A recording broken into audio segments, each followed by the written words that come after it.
14 page का ये bill 27,000 crore की इंडस्ट्री एक ही दिन में खा गया। The Indian government has tabled a new bill in parliament today. In a nutshell, it bans online money games.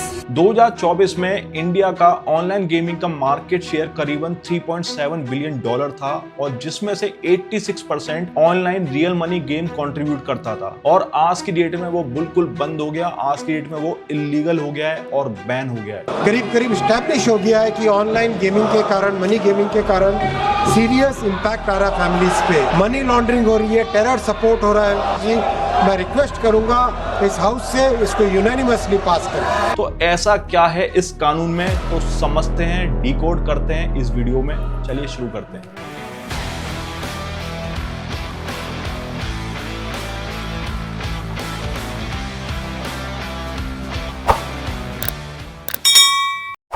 तो आपको तो इस गवर्नमेंट का पता ही है कि 370 आर्टिकल एक ही झटके में खत्म हुआ, नोटबंदी भी रातों रात आई। तो ऑनलाइन गेमिंग बिल को बैन करने के लिए जो लॉ आया है तो वो कैसे पीछे रहता। तो promotion and regulation online gaming bill 20 अगस्त 2025 को लोकसभा में रखा गया और उसके अप्रूव कराने का गवर्नमेंट ने प्रस्ताव रखा। इसमें अपोजिशन पार्टी ने बोला कि भाई इससे बहुत सारी नौकरियां चली जाएंगी, टैक्स रेवेन्यू में भी लॉस होगा, स्टार्टअप पे भी बहुत ज्यादा इंपैक्ट पड़ेगा। बट गवर्नमेंट ने इसको बोला कि नहीं, ऐसा नहीं है, इससे बहुत ज्यादा फायदा होगा कि बहुत लोगों को, बच्चों को एडिक्शन लगी हुई है तो वो छूटेगी और जो भी फाइनेंशियल लॉसेस होते हैं उनको वो अवॉइड होंगे और प्लस जो भी ये मनी यूज हो रहा था वो टेररिज्म में हो रहा था या मनी लॉन्ड्रिंग हो रहा था वो भी अवॉइड होगा। तो फाइनली लोकसभा ने इसको अप्रूव करा और अगले ही दिन 21 अगस्त को राज्यसभा में प्रपोज करा गया, उसने भी अप्रूव करा और 22 अगस्त को प्रेसिडेंट की भी कंसेंट मिल गई और ये बिल कानून बन गया है 22 अगस्त को। तो देखिए, कोई भी लॉ पास होता है, जब भी बिल ड्राफ्ट होता है उसका प्रेएम्बल होता है। प्रेएम्बल में उसका प्राइमरी गोल लिखा जाता है कि ये कानून किसके लिए है। तो इस कानून में जो सबसे बड़ा कंसर्न सॉल्व करने की कोशिश करी गई है वो है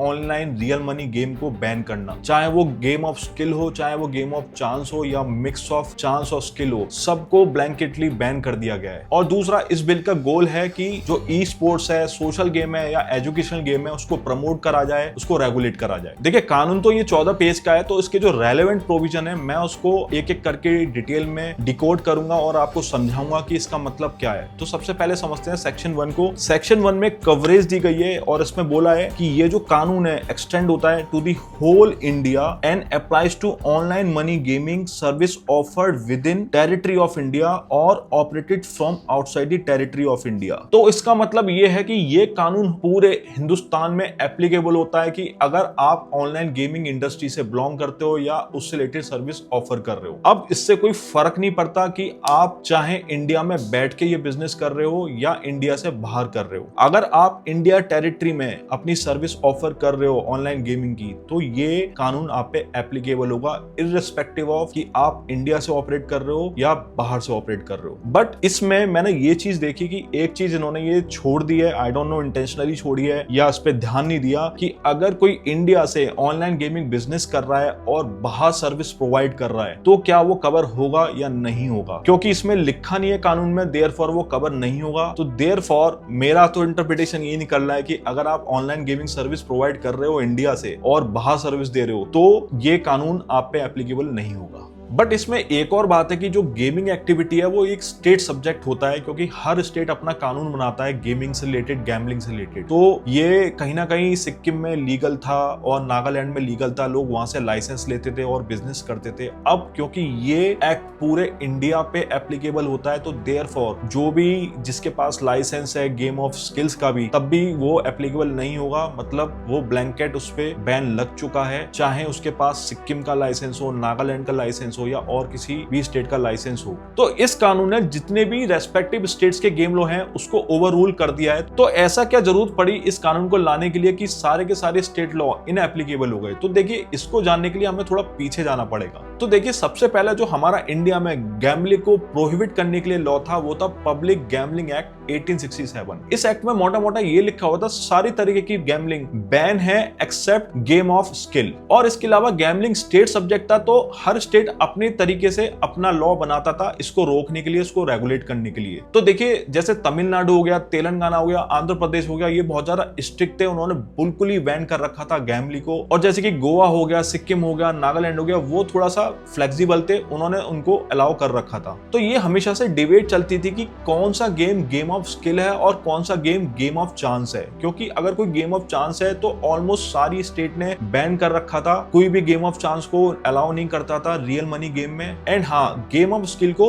अलाउ करते थे। तो जितने भी गेम है जैसे ड्रीम 11 हो गया और पोकर हो गया, रमी हो गया, उसको बोलते थे कि ये गेम ऑफ स्किल है। और गेम ऑफ स्किल में फॉल जब होता था उसको कानून में बोल दिया जाता था ये लीगल है। तो देखिए हर स्टेट का अपना लॉ है, तो बहुत ज्यादा इसमें ना कंफ्यूजन हो चुका था। कोई स्टेट कहता था कि भाई पोकर और रमी ये तो गेम ऑफ स्किल है ही नहीं, ये तो गेम ऑफ चांसेस है। इस पे सुप्रीम कोर्ट का डिसीजन भी आया था 1996 में, जिसमें स्पेसिफिकली रमी को बोला गया था कि ये गैम्बलिंग नहीं है, ये गेम ऑफ चांस नहीं है, इसमें स्किल इन्वॉल्व होती है, तो ये गेम ऑफ चांस है ही नहीं और ये गेम ऑफ स्किल माना जाएगा। और जैसे ही सुप्रीम कोर्ट ने रमी को गेम ऑफ स्किल अनाउंस किया तो इसका प्रमोशन बहुत ही जोर शोर से होने लगा, सेलिब्रिटी भी इसको स्पॉन्सर करने लग गए। और 2020-21 में एक लहर आई थी क्रिकेट बैटिंग एप्स की, आईपीएल बैटिंग एप्स की, जिसमें नाम आया था ड्रीम 11 का, माई सर्कल 11 और आपका एमपीएल। तो ये सब क्रिकेट से रिलेटेड बैटिंग सर्विस प्रोवाइड कर रहे थे। तो राजस्थान हाई कोर्ट ने बोला था ये तो भाई गेम ऑफ चांस है, ये इलीगल है और उसको हम बैन करते हैं। बट इसको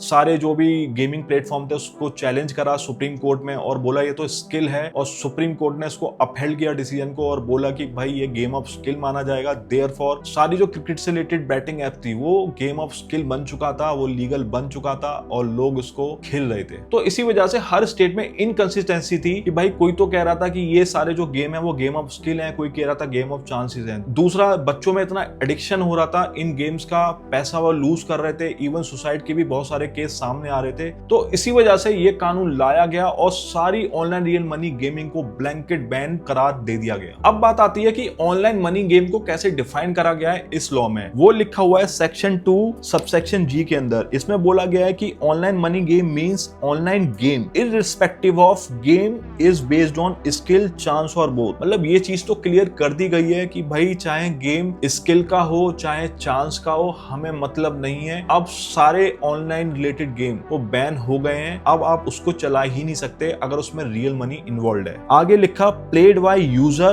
पेइंग फीस, डिपॉजिटिंग मनी और other stake in expectation of winning which entail monetary and other enrichment in return of money और other stake but shall not include any e sports. तो देखिए e sports की तो बाद में बात करेंगे, बट मोटा मोटा इसमें यही है कि जैसा मैंने बोला कि कोई भी आप गेम खेलते हो स्किल वाला या चांस वाला और उसमें मनी इन्वॉल्व है और अदर स्टेक्स इन्वॉल्व है, तो आपको उसमें जो भी ये गेम है अगर आप विनिंग के लालच से खेल रहे हो तो वो गेम ऑनलाइन मनी गेम की डेफिनेशन में आता है। और अगर वो ऑनलाइन मनी गेम की डेफिनेशन में आता है तो वो कंप्लीटली बैन है इंडिया के अंदर 22 अगस्त 2025 से। पूरे कानून में ट्रेडिशनल कसिनो जो होते हैं, जो गैम्बलिंग प्लेटफॉर्म्स होते हैं, उसको इसमें कवर नहीं करा गया। तो जैसे आप गोवा में कसिनो खेलते हैं तो वो इलीगल नहीं हुआ, वो इस एक्ट में कवर है ही नहीं, तो वो अभी भी चल रहा है और वो चलता रहेगा। तो अब इसमें एक और बात आती है कि कुछ लोगों को लग रहा हो कि ऑनलाइन मनी गेमिंग का मतलब ये हुआ कि जो वो पैसा दे रहा है और उससे खेल रहा है वो मनी इसमें बैन करा गया है इस कानून के अंदर। अब क्रिप्टो से क्या, अगर कोई क्रिप्टो से खरीद रहा है तो क्या मतलब है? तो देखिए मनी के साथ उन्होंने एक और वर्ड लिखा है इस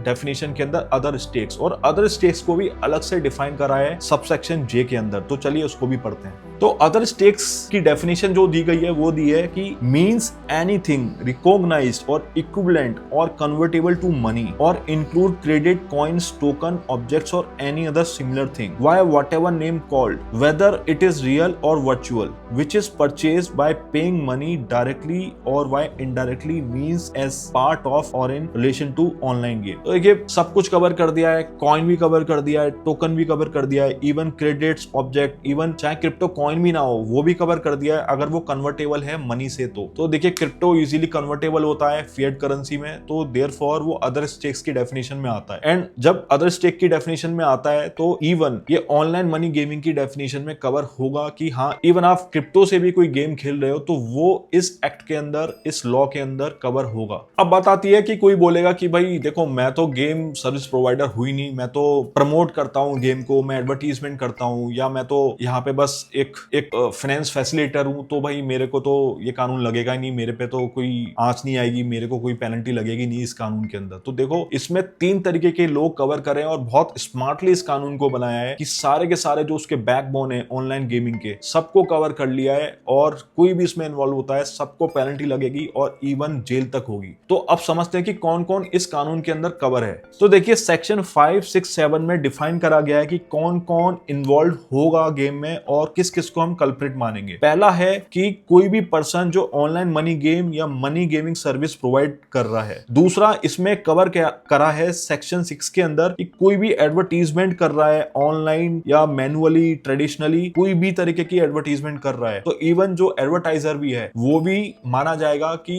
भाई तुमने भी कानून तोड़ा है इस एक्ट का। और तीसरा कवर करा है, बड़ा सरप्राइजिंग है बट इसको भी कवर कर लिया है, banking, financial institution and any other facilitating financial transaction. तो मतलब यह है कि कोई गेम नहीं चला रहा और अलग से कॉइन प्रोवाइड कर रहा है एंड या बैंकिंग से इवन बैंक भी फैसिलिटेट कर रही है कि भाई यूपीआई उसमें लगा हुआ है या कुछ भी नेट बैंकिंग पेमेंट गेटवेज लगे हुए हैं, तो वो भी इन्वॉल्व हो जाएंगे इस एक्ट के अंदर, कवर हो जाएंगे एक्ट के अंदर एंड उनको भी पेनल्टी लगेगी। तो अब समझते हैं किसको कितनी पेनल्टी लगेगी और कितना इम्प्रिजमेंट पनिशमेंट है इस एक्ट के अंदर। तो देखिए जो गेमिंग सर्विस प्रोवाइडर है उसको जो पेनल्टी रखी गई है वो 1 करोड़ रखी गई है और जो उसका इम्प्रिजमेंट पनिशमेंट है वो करीबन 3 साल तक है, मैक्सिमम 3 साल तक होगा। और इसमें एक और चीज है जो मैंने बारीकी से देखा, इसमें ऐसा लिखा गया है कि भाई 1 करोड़ और 3 इयर्स इम्प्रिजमेंट और बोथ। तो देखिए या तो 1 करोड़ की पेनल्टी भी लग सकती है या इम्प्रिजमेंट भी केवल लग सकता है या दोनों भी लग सकते हैं। ये डिपेंड करेगा कि आपने कितना बड़ा वायलेशन करा है इस लॉ के अंदर। और अगर आप एडवर्टाइजर हैं तो आपकी ये जो पेनल्टी है वो हो जाती है 50 लाख रुपए और इम्प्रिजमेंट पनिशमेंट होता है 2 साल तक। और अगर आप फाइनेंशियल फैसिलिटेटर हैं ऑनलाइन गेम के अंदर तो अगेन आपको जो पेनल्टी लगेगी वो 1 करोड़ की लगेगी और जो इम्प्रिजमेंट पनिशमेंट होगा वो 3 साल तक का होगा। और मान के चलिए कि भाई किसी को ये पनिशमेंट लग भी गया, इम्पोज हो गया और वो इस कानून का वायलेशन दोबारा कर रहा है तो उस पे जो पेनल्टी का अमाउंट है डबल हो जाएगा, इस बार 2 करोड़ का पेनल्टी हो जाएगा और इम्प्रिजमेंट 5 साल तक की एडिशनल हो सकती है। तो देखिए ये बात तो माननी पड़ेगी, ये जो एक्ट आया है इसमें जो पेनल्टीज हैं और जो पनिशमेंट है बहुत ज्यादा रिगरस है। एक बार कोई भी इस एक्ट के अंदर कन्विक्ट हो गया तो उसका गेम तो खत्म। अब नेक्स्ट आता है कि चलो ठीक है भाई कानून बना दिया है, ये भी बता दिया कि किस पे कवर होता है और किस सर्विसेज पे कवर होता है, ये सारी चीजें बता दी हैं। बट लोग तो तभी भी गेम चलाते हैं ऑनलाइन और नए नए गेम बनाते रहते हैं और नए नए डोमेन आते रहते हैं मार्केट में। तो इसमें जो इंफॉर्मेशन टेक्नोलॉजी एक्ट है उसको भी पावर दी गई है कि कोई भी इसके अंदर हाईलाइट होता है, वॉयलेट करता है इस लॉ का, तो डोमेन बिल्कुल ब्लॉक कर सकता है। आईटी एक्ट के अंदर कानून को पावर दे दी गई है और ये है सेक्शन 14 के अंदर। बाकी एक और सेक्शन जो है इंपॉर्टेंट जो मैं आपको हाईलाइट करना चाहता हूं, सेक्शन 16, जिसमें सर्च और सीजर करने का, रेड मारने का पावर दी गई है किसी भी ऑफिसर को। वो अगर उसको पता चल गया, हल्की सी भनक लग गई कि कोई ऑनलाइन गेमिंग वाला बिजनेस कर रहा है तो बिना वारंट के, हाँ बिना वारंट के वो सर्च कर सकता है। और सर्च कहां कर सकता है? केवल फिजिकल प्रीमिसेस में नहीं, ऑनलाइन प्रीमिसेस में भी। ऑनलाइन प्रीमिसेस का क्या मतलब हुआ? जो ये डिफाइन करा गया है ये बहुत ही पावरफुल चीज है कि मतलब वो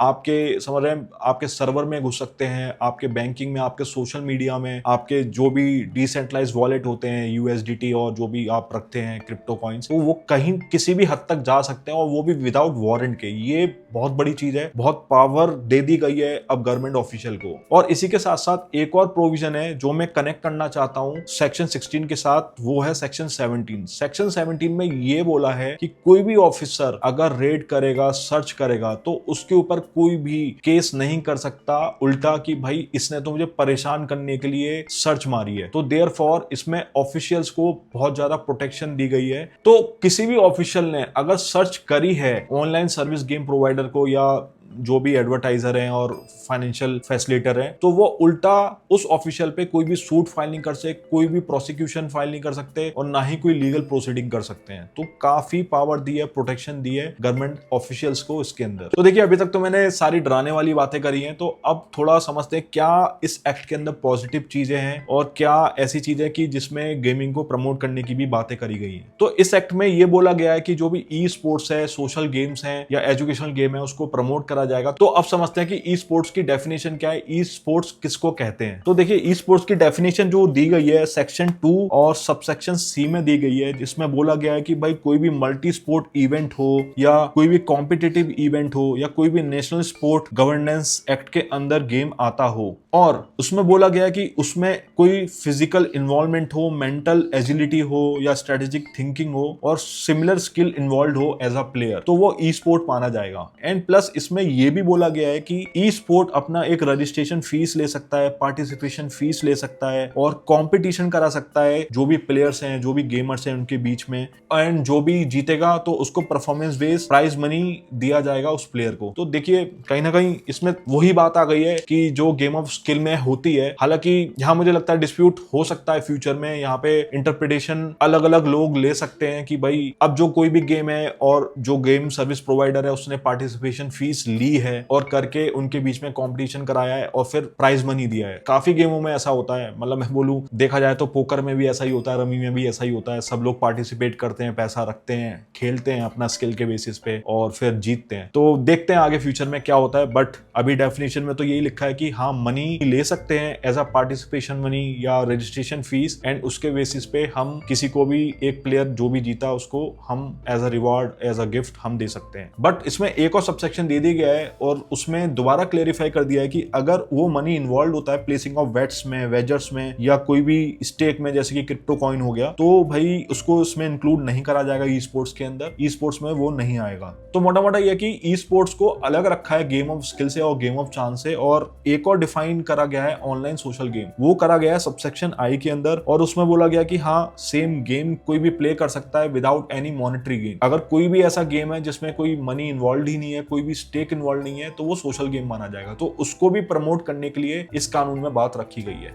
दूसरी जो मेरे को इस एक्ट में अच्छी बात ये लगी है, इस एक्ट के आने के बाद एक रेगुलेटरी बॉडी बनेगी और वो कहीं ना कहीं रजिस्ट्रेशन प्लेटफॉर्म बनाएगा जहां पे किसी को भी गेमिंग से रिलेटेड सर्विस प्रोवाइड करनी है तो पहले वो यहाँ रजिस्टर्ड करेगा, उसके पास लाइसेंस आएगा और फिर वो गेमिंग रिलेटेड सर्विसेज प्रोवाइड कर सकता है ऑनलाइन। प्लस ये जो बॉडी है ये कैटेगराइज करेगी, कोई भी भाई रजिस्ट्रेशन कर रहा है गेम उसमें वो अपना सबमिट करेगा, वो कैटेगराइज करेगी बॉडी कि भाई ये गेम ऑफ स्किल में आता है, ये ई स्पोर्ट माना जाएगा कि नहीं माना जाएगा, सोशल गेम माना जाएगा कि नहीं माना जाएगा, या ये गेम ऑफ चांस है। तो उस बेसिस पे वो अप्रूवल देंगे, लाइसेंस देंगे। फिर प्लस किसी भी गेमर की कंप्लेंट होती है वो यहाँ पे एड्रेस करी जाएंगी, एंड प्लस सारी कंप्लायंसेस भी इंश्योर करी जाएंगी। तो देखिए मैंने सारे रेलेवेंट और जो इंपॉर्टेंट प्रोविजंस हैं वो मैंने कवर कर लिए हैं। आपको पूरा एक्ट पढ़ना है तो मैं इसका लिंक डिस्क्रिप्शन में दे दूंगा, आप खुद पढ़ सकते हैं। और अब बात आती है कि ये जो कानून आया है ये इंडियन पब्लिक के लिए अच्छा है बुरा है, देखिए आप डिसाइड करेंगे। बट मैं आपको एक चीज बताऊं कि पीडब्ल्यूसी की खुद की रिपोर्ट है कि उसने बोला था कि 2028 में ये जो 27,000 करोड़ की जो रियल मनी गेमिंग इंडस्ट्री है वो करीबन 65,000-66,000 करोड़ की हो जाएगी। तो देखिए इतनी बड़ी इंडस्ट्री होने वाली थी, उसको एकदम से रातों रात खत्म करना ये मुझे लगता है कि गलत है, क्योंकि इससे गवर्नमेंट का नुकसान ही होने वाला है। कितना ज्यादा टैक्स आ रहा था, इवन गवर्नमेंट ने जीएसटी लगाया था इस पे 28%, तो वो लूज हुआ।